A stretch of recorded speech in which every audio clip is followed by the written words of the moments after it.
quest for John Jones, the Manhunter from Mars, his world, and the vile menagerie of villains he must confront.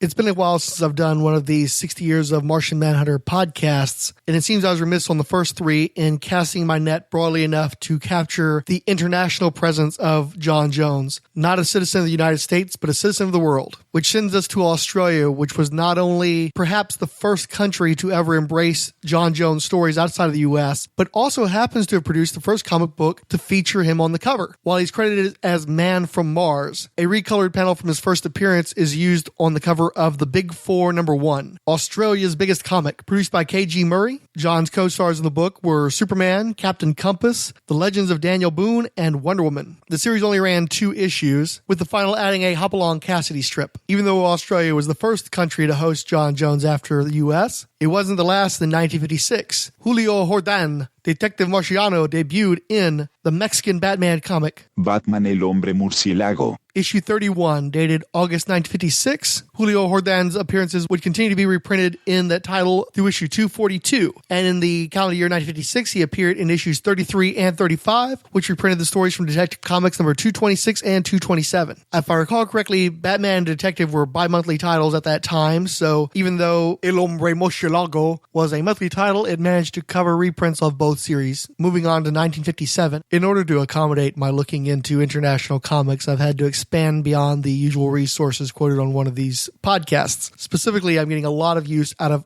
AusReprints.com, which covers Australian comics and specializes in those produced by the K.G. Murray Publishing Company. It appears to me that the Martian Manhunter's primary home in Australia throughout the 1950s and 1960s was the 100 Comic Monthly, sometimes known as the 100 Plus Comic Monthly. The book started out at 100 pages and increased to about 116 for most of its run. It appears that John Jones joined the title in issue number 4, released in January 1957 with a vigilante cover. However, the specific strip is only called Manhunter from Mars, running 5.5 pages, so it's unclear whether or not this was actually a John Jones story and which one it happened to be. It's also worth noting that John Jones skips the next several issues of the title. There are also Manhunters Around the World strips in issues 6 and 8, but John Jones doesn't become a true regular fixture until issue number 10 with a Tommy Tomorrow cover. In the tale, The 30 Fathom Sleuth, reprinting his story from Detective Comics number 242, 1957. The book is good about spreading the love on the cover spots. The Flash is on a few. The Trigger Twins, The Wyoming Kid, and Roy Raymond TV Detective all get their turns as well. John Jones co-starred with Tomahawk, Green Arrow, Leave It to Binky, Wonder Woman, and Congo Bill. He also appears in issues 11 through 14, and together they collect stories from Detective Comics number 241 through 242 and 244 through 246. Now, just prior to becoming a regular feature in 100 Comic Monthly, John Jones also appeared in 2 issues of Century, the 100-page Comic Monthly, numbers 11 through 12, which reprinted stories from Detective Comics number 238 and 239. That title featured adventures from Rex the Wonder Dog, Congo Bill, Superboy, Superman, Roy Raymond TV Detective, Leave It to Binky, Detective Chimp, Green Arrow, The Dodo and the Frog, Johnny Quick, and Buzzy, DC's answer to Archie. It had also previously printed Manhunters Around the World strips. But again, Martian Manhunter wasn't there very long, just the 2 issues. Back to Batman el Hombre Murciélago. John Jones appeared in issues 37, 38, 40, 42, 43, 45, 46, and 47, covering Detective Comics stories from number 228 through 235, and cover dates of February through December of 1957.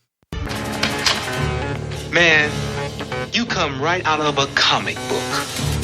The Pulp to Pixel podcasts, exploring the media multiverse of geek culture. He meddled in things eventually. Well.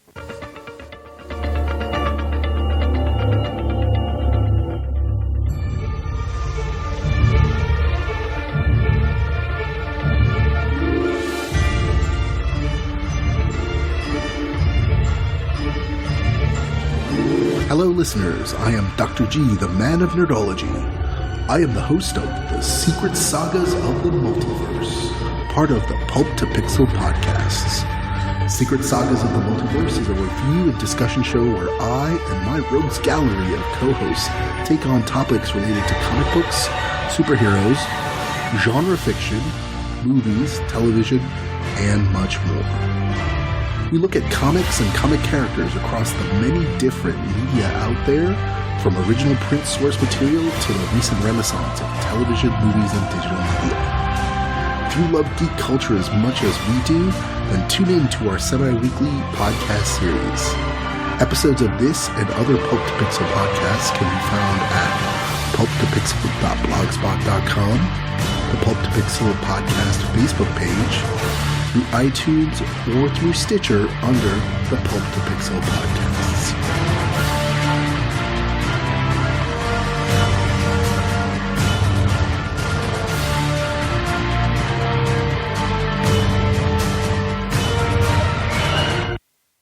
All right, enough of the publishing history. Let's get back to looking at the comics. It's worth noting that 1957 is the first full year under the creative team of Jack Miller and Joe Certa. There were a number of years where I heard Dave Wood being given credit for some of the stories produced during this period, but according to DC's official records, by 1957, the core creative team of the Manhunter from Mars strip for the rest of its run were in place and would remain so until 1968. We'll begin with the January 1957 cover dated Detective Comics number 239. John Jones finds his secret identity and very life in danger as he goes on a special assignment for police headquarters. For fire is the Martian's one and only danger here on Earth. So when he finds himself assigned to the arson squad, he has good reason to fear the outcome of his ordeal by fire. As John Jones, the Martian stranded on Earth through a miscalculated interplanetary experiment, enjoys a science TV show. How many viewers know the distance from Earth to Mars, and how much a 150-pound man would weigh on that planet? It is exactly 37 million miles to my home planet, and a 150-pound Earthling on Mars would weigh only 57 pounds. The appearance of canals on Mars leads us to believe there is life on that planet, possibly a civilization far superior to ours. Yes, we Martians are the leading race in the universe, but we do have a weakness, one this civilization would laugh at. Fire, the enemy of all Martians. We have superpowers that Earthmen never dreamed of, yet the tiniest flame makes us cringe like frightened children. Fire saps our strength, cancels out our powers, and leaves us helpless. This is why even a wisp of smoke sends me scurrying for safety. The next morning, the Earthling detective John Jones reported for duty to the office of his police chief, who isn't identified but appears to be Captain Harding. Jones and another officer, Burke, are assigned to work with the fire department to investigate a suspected arson ring. John Jones is afraid, but he can't risk refusing the assignment and compromising his secret identity. Jones reports to Engine House 16, which oddly has pictures of a bunch of fiery catastrophes from recent years that they had fought. You wouldn't think firefighters would want to look at that. It's not like a picture of them making a touchdown. It's buildings on fire. You'd think they'd get their fill of that fighting fires. Anyhow, Jones is only on duty for 24 hours, which he hopes will pass without incident, and of course a few minutes later, fire alarm goes off. On the set of a movie studio, Jones can't get too close to the flames. But then on a sci-fi set, he spots a robot suit formed out of heavy lead. Donning that, he's able to fight the fire. The firemen off to the side are like, wait, a firefighting robot? That's amazing! Jones decides not to dissuade them from taking on that nonsense and disappears without anybody knowing that he was the man in the armor. Jones returns to the fire station, and of course, a tenement fire breaks out. Unable to get close to the flames himself, Jones uses his Martian mind over matter to construct a scarecrow version of himself in a firefighter's uniform, enters the building, and manages to access a jammed sprinkler system. The other firefighters assume that the telekinetic fireman's uniform is Jones, and Jones decides to own that particular bit of heroism. Jones is relieved when the final leg of his tour of duty takes place in an oil tank that had ignited in the previous week. They're just looking through the wreckage to see what exactly happened. Unfortunately, the chief and Burke are caught in a reignition of the fire. Jones realizes that you have to smother an oil fire. He can accomplish this through some nearby fireworks. Unfortunately, his weakness to fire is so great that he can't even light the match to set the fuse on the fireworks without his arm going numb. However, he spies the neon sign for the United Oil Company and realizes cold fire, such as neon lights use, can't harm a Martian. Jones manages to light the fuse, and mighty Martian muscles toss the fireworks into the flame, smothering it. The investigation was wrapped up, revealing that all three fires were completely accidental and that there was, in fact, no arson ring. Not only does Jones have the chief and Burke's thanks, but the Firehouse 16 firefighters actually have a cake baked for him, which is of course full of candles. No thanks. I've had my share of fires. You blow out the candles, Burke, and thank you very much, gentlemen. It was Officer Pat Brady's final tour of duty, and it was one he would long remember. For in order to help Pat, John Jones, the Manhunter from Mars, employed his amazing powers from behind the scenes to become the Hero Maker. After 40 years on the force, Pat Brady was retiring. It was John Jones' day off, and he made a point of visiting with him as he walked his final beat. Pat was surprisingly glum, though, because despite having worked all those years, he never had any really significant collars. Jones felt bad for Pat, but more importantly, he noticed the truck that matched the description of one used in the Jason warehouse robbery. Martian Vision revealed a solid gold, priceless chandelier in the back of the truck, and so, and I quote, abruptly, streaks of space lightning spurt from the detective's eyes. The tires of the truck melted, it fell off to its side, and the crooks decided to climb out and make a run for it. Pat Brady followed, but with his advanced age and girth, he wasn't likely to catch the suspects. Jones used his mighty Martian lungs to slow the suspects' run, and invisibly he held the crooks to keep them from fighting off Pat when he was arresting them. Brady had a big beaming smile on his face when he saw the afternoon edition of the newspaper, emblazoned with the headline, "Retiring Cop a Hero." Jones was pleased with himself, but as it happened, he stumbled upon another robbery, and in his invisible Martian form, he set about creating circumstances in which Pat Brady would hear as well. Unfortunately, the crooks were using a blowtorch, and, well, inevitably, it got a little too close to John Jones. The Manhunter was able to use all of his strength to shut it off, but then fell down a mail chute and passed out for 3 hours. Jones assumed he had set up Pat Brady for injury or death, but as it turned out, Pat Brady used his noggin, applying science he'd learned while training with the Force, to take out the crooks with simply a fan and some pumice powder. John Jones was pleased to learn that he hadn't killed the poor guy, and in fact, he'd proven what a good cop he was by nabbing the crooks on his own. But for the second story in a row, he passed on a heavily candlelit cake during the retirement party. One other notable aspect of the story, which features John Jones in his Martian form for a longer stretch of time than is usual for these tales, this is also the first time that the Martian Manhunter has not only had a collar on his cape, but it's that really high collar that we saw a lot of in the 1990s. It's not quite a vampire collar. In fact, it's so big it's almost like a second cape, but it does occasionally flare up in a manner not dissimilar from Howard Porter's portrayal. Again and again, John Jones, the sleuth from outer space, has used his amazing Martian powers against crimedom. But the master Earthbound detective, who fears only one element on Earth, fire, faces his most deadly challenge of all when he embarks on the impossible manhunt.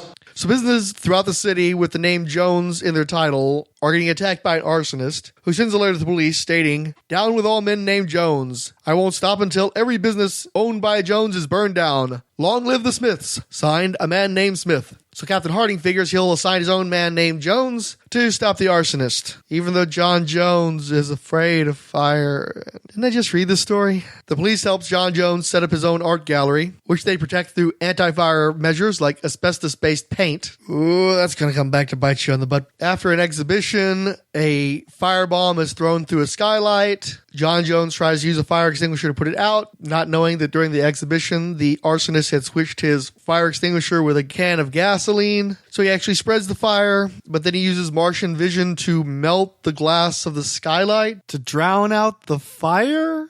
I don't think that's how that works. So then John Jones uses his vision to see the carbon emitted by the arsonist's getaway car and follow him to his destination, the Sam Jones Museum of Famous American Ships. Detective John Jones breaks in, and he and Sam Jones team up to capture Jasper Craig. So all these arsons were just a way for Craig to throw off suspicion when he burned down Sam Jones's museum, and he was going to do that because he got fired for getting caught stealing. Anyway, the guy hit a bomb on one of the wooden ships, and Jones manages to deduce it's the one called the Ranger because that ship had been famously captained by John Paul Jones. At least there's no cake with candles in this one. Time and time again, John Jones's apprehension of Earth criminals was hampered by the one fear of all Martians, fire. But when the Earthbound Manhunter had to crack a case beneath the seas, he realized that his life would be in constant danger while he operated as the 30-fathom sleuth. This one's similarly crazy as John Jones invisibly steals a sports car from out of an auto showroom, crashing through the window to chase down a crook, and during the pursuit, he accidentally causes a gas tanker to fall over. He has to go through all these convoluted machinations in order to douse that fire, ends up in the hospital. Surprisingly, the chief is only concerned about his health after doing all this stuff that I'm pretty sure isn't covered under the insurance of the Middletown Police Force. And so there's this famous hijacker named Jack Platter who had been on a boat, and he threw 10 years worth of his crime files over the side of the boat before he could get captured. So John Jones has to go from the hospital room to deep sea dive in search of these files, but at least there won't be any fire underwater, right? But there is phosphorescent fish, which is apparently enough to affect John Jones in his weakened state after the big fire he put out. I don't understand that at all. Also, John Jones can breathe the oxygen out of the water, so he's running around without his helmet on. But then he puts it on because he finds divers who are there to reclaim the crime files. And of course, they're using underwater acetylene torches to try to destroy the files. So fire again. So for the first time in a while, John Jones shapeshifts into a Martian Manhunter monster and tries to scare off the divers. That doesn't work. He tries to create a whirlpool underwater, and that stymies them for a little bit, but ultimately that doesn't work. And so he's trying to gather his strength for another push. And then this jet speed boat comes by, and the boat shoots jets, like flaming aircraft jets underwater. What? So John Jones passes out, and the divers assume that they see him without his helmet, so they instead of assuming that he's just drowned, they see that he's breathing underwater, and apparently they faint, and also they run out of fuel for their torches, and then they get captured. I don't know what any of this is. What is this? Why am I doing this?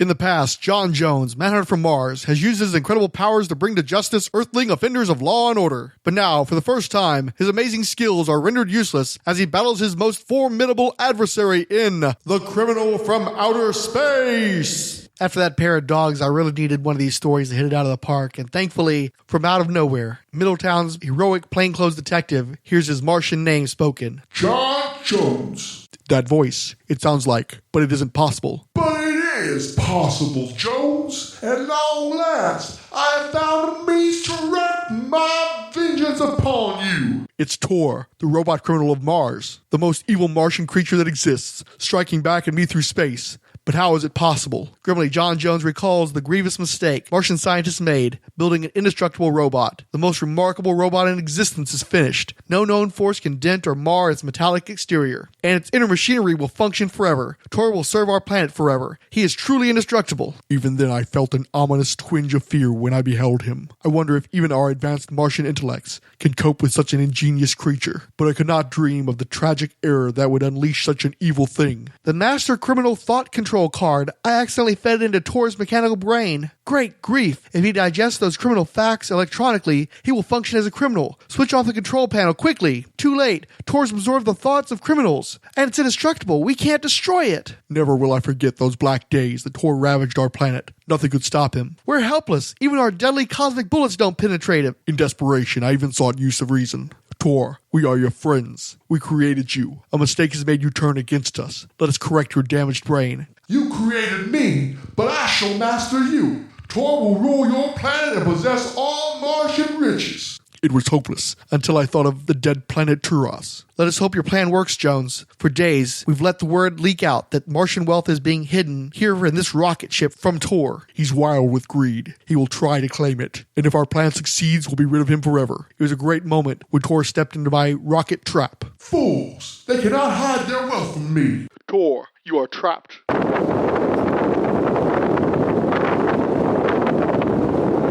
You're being rocketed to the dead planet Turas. There you will stay forever, unable to harm us. For once your ship crashes, you cannot return. But now, back in the present. Jones, the moment of my vengeance is at hand. What? The voice of TOR, coming from the notorious gangster Marty Kirk. Exactly. The solar dust here on the dead planet Turas is destroying me. I have but 24 hours left to exist. For months, I have worked to develop machines to control an Earthling criminal and strike back at you before I succumb. You possessed Kirk. You're making him move, speaking through his lips from the dead planet Turas. While possessing the body of the gangster, Marty Kirk was rendered invincible, indestructible, just as TOR is. And he began a campaign of terror to try to kill John Jones. He tried to fly a plane into him. At one point, he used a robot dolly to trick Jones into diving into the waterfront. But as previously established, John Jones can breathe underwater, so that didn't really matter. Finally, realizing that he couldn't beat John Jones through physical force, TOR/Marty Kirk decided that he was going to go to the nearest newspaper and reveal John Jones' secret identity. How can I stop him? The Earthlings will be afraid and avoid me. My mission on Earth would be lost forever. Inspiration struck John Jones, and somehow, unlike in that previous story, he was able to light a match and set a fire of some newspaper refuse. TOR didn't know that it's working. I'm losing my own strength, but his is going also. I made it.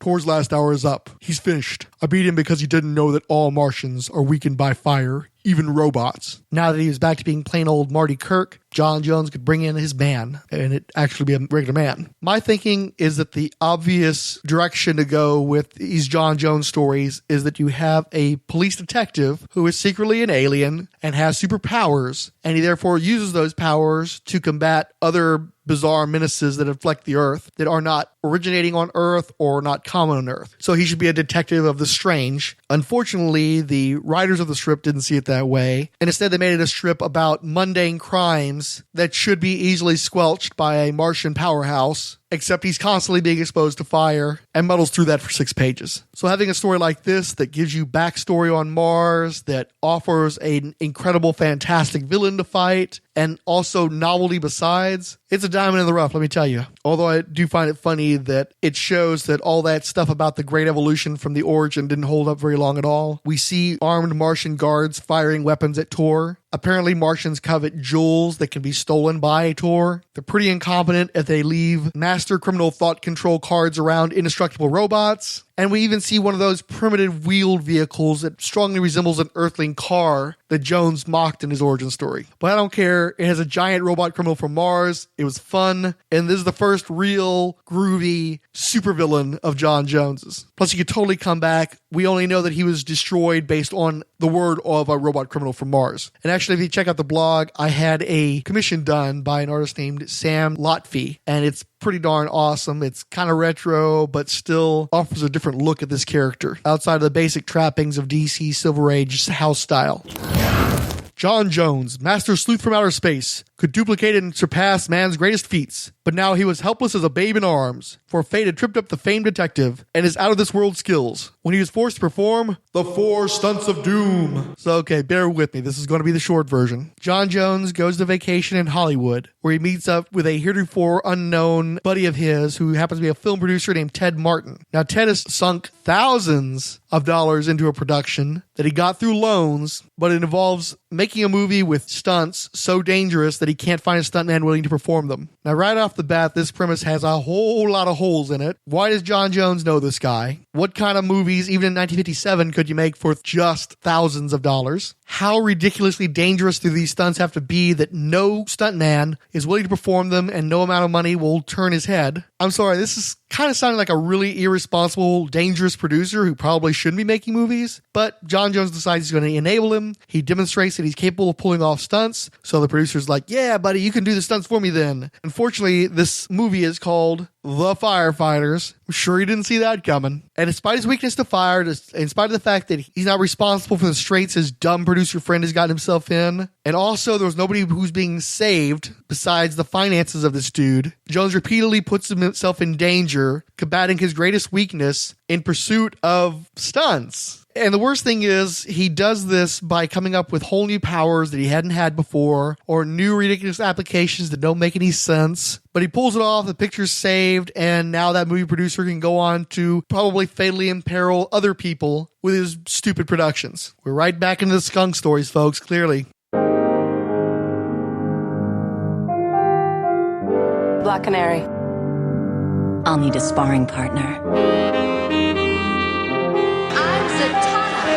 What do you care about some leggy dame in nylons? Or have I answered my own question? Ladies and gentlemen, it's time for magic. Black Canary and Zatanna, together in one podcast. I'm Ryan Daly, and I've got a thing for superheroes in fishnet stockings. That's why I started Power of Fishnets, the Black Canary and Zatanna podcast. Join me every 2 weeks as I celebrate the Blonde Bombshell and the Mistress of Magic in their exciting adventures published by DC Comics.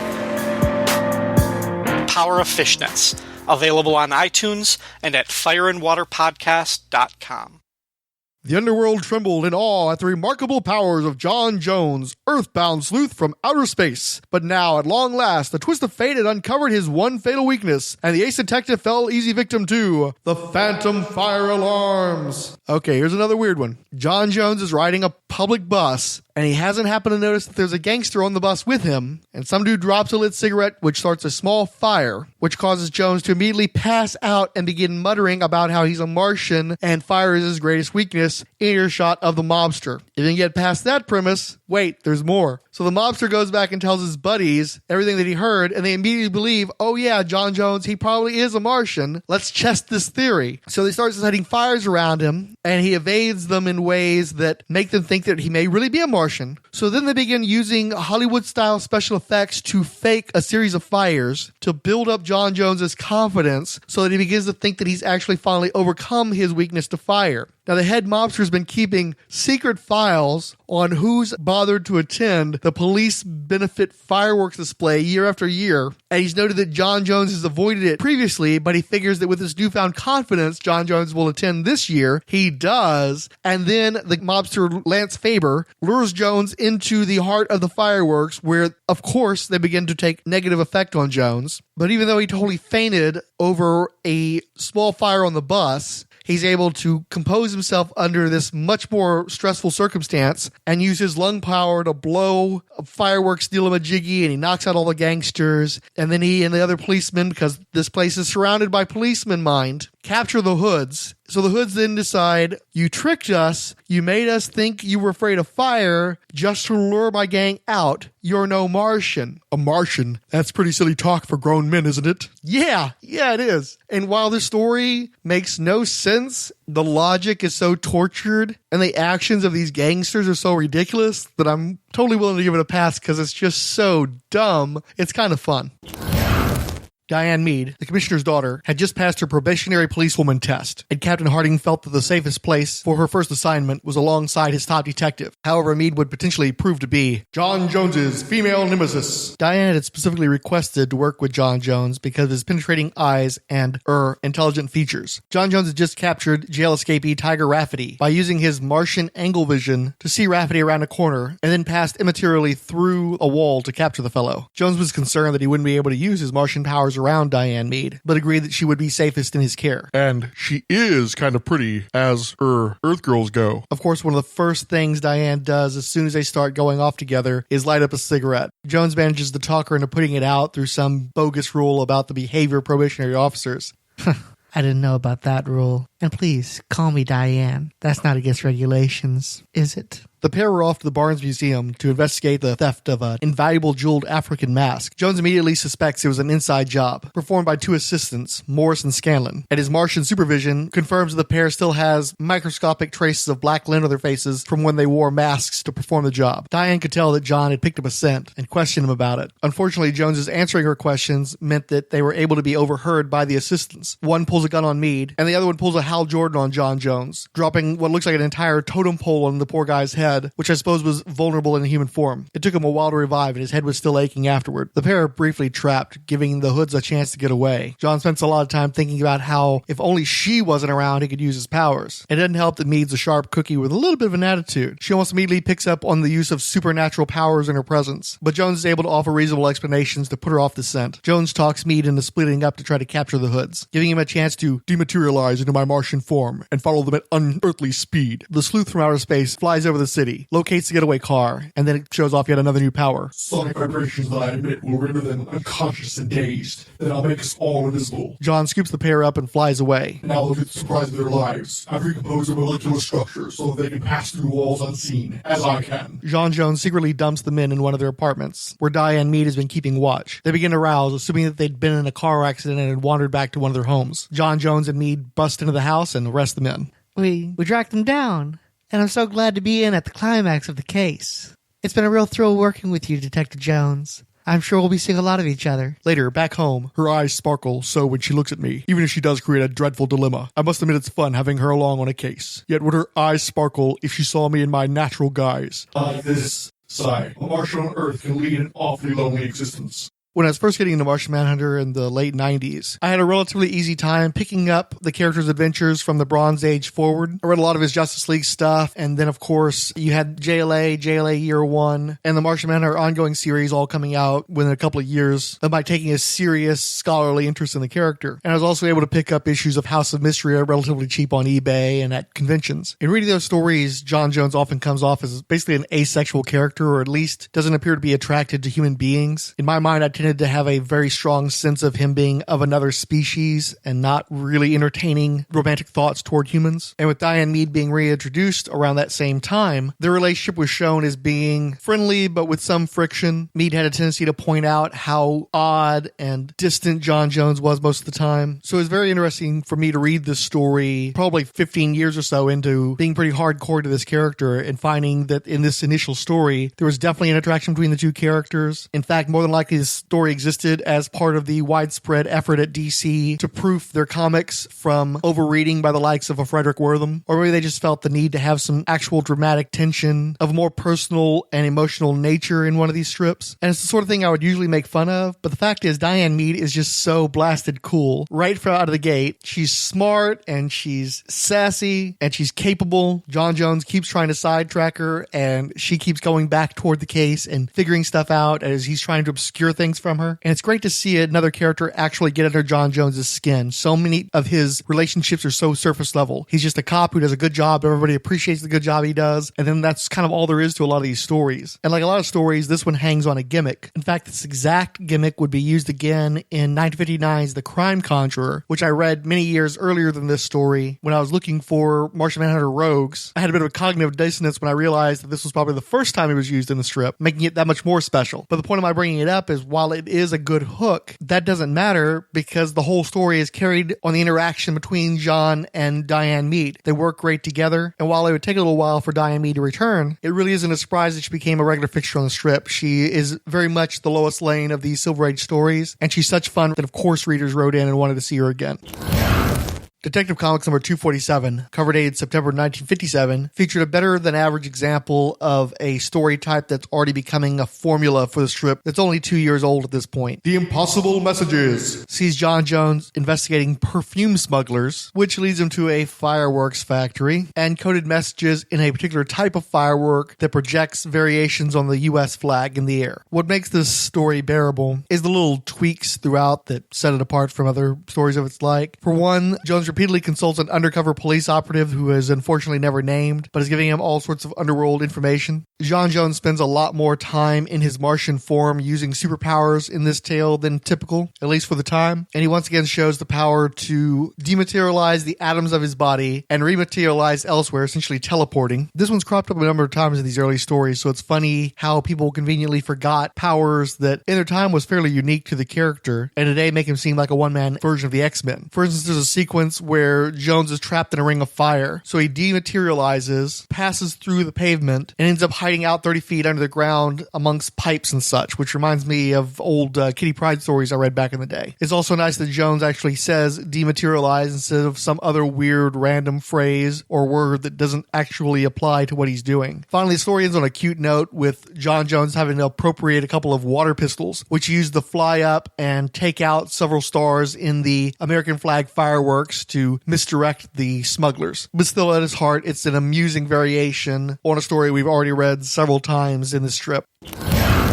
I'm going to try to blow through these last three. The October 1957 cover dated Detective Comics number 248 featured The Martian Without a Memory. So lightning strikes an electric pole and a power line falls and hits the Martian Manhunter. Being electrocuted causes Detective John Jones to lose all memory of his secret Martian identity. So we find out that John Jones is apparently an antiquer who likes to go to auctions and bid on lamps like Aladdin's lamp. So he rubs the lamp and suddenly has x-ray vision and manages to spot a robbery in progress. He rushes in with firearm drawn to confront the crook, who manages to shoot John's gun out of his hand, a skill I thought only the Lone Ranger and maybe the Phantom had. Abruptly, John Jones transforms into his Martian self and socks the villain, and as he returned to normal, wondered, could that electrical shock somehow have given me these strange powers? Perhaps it's affected my physical makeup in some way. I'll change back to my normal identity. No, it couldn't be. Good grief, it was this lamp, Aladdin's lamp! John Jones spends most of the rest of the day testing out these newfound powers he has, and then sets up a camera to record himself utilizing those powers with the full intent of walking into police headquarters to show Captain Harding what he can do. But it just so happens John Jones gets bonked by a falling paint can on the way to the office and returns fully to his senses. In my earthling identity, I was unaware that I was actually a Martian, and I never revealed this secret in seeking the answer to my amazing powers. I almost revealed my secret to the world, but as earthlings say, luck was on my side. So he rips up the photographs and throws them in the garbage. Sure, this story was dumb and ultimately pointless, but it's almost endearing in its stupidity. At least fire never came into play, right?